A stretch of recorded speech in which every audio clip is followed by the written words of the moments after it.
Welcome once again to UKSing Maths.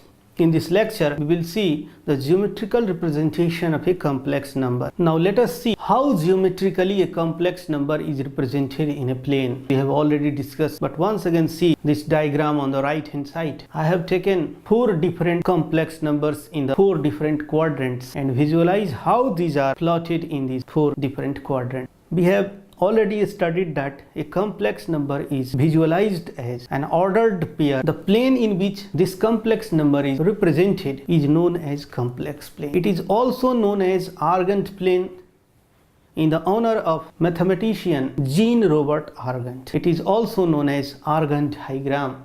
The Frederick Gauss also worked a lot on this complex number, so in honor of him it is also known as Gauss plane or Gaussian plane. So it is all the same whether you say complex plane, Argand diagram, Gauss plane, Gaussian plane or Z plane, all are same. You remember the concept of real numbers and how they are represented on a real number line, which is a one-dimensional line. Any real number can be represented on a real line because real numbers has property that any real number can be greater than or less than something. But in case of complex numbers, the situation is something different because a complex number is represented by an ordered pair by a point, and point do not possess the property of order and all. So a complex number needs 2 dimensions, and that is plane to be represented. So the complex number basically extend the concept of one-dimensional number line to 2-dimensional complex plane where the horizontal axis, that is x-axis, is taken as real axis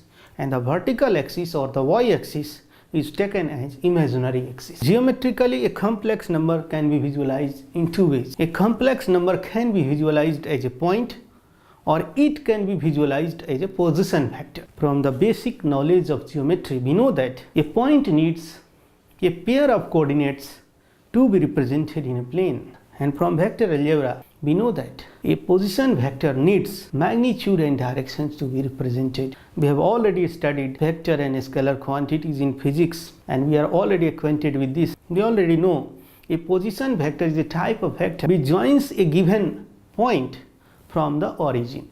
Now let us see the representation of complex number as a point. We have already discussed a point needs a pair of coordinate to be represented. So let z equal to a plus ib be a complex number. Then it can be represented by the ordered pair ab in the complex plane or z plane or Argand plane, Argand diagram, whatever you call. The complex plane is considered as a modified Cartesian plane in which the real part of the complex number z is represented along the x-axis known as real axis and the imaginary part of the complex number z is represented along the y-axis known as imaginary axis. Now let us see the representation of a complex number as a position vector.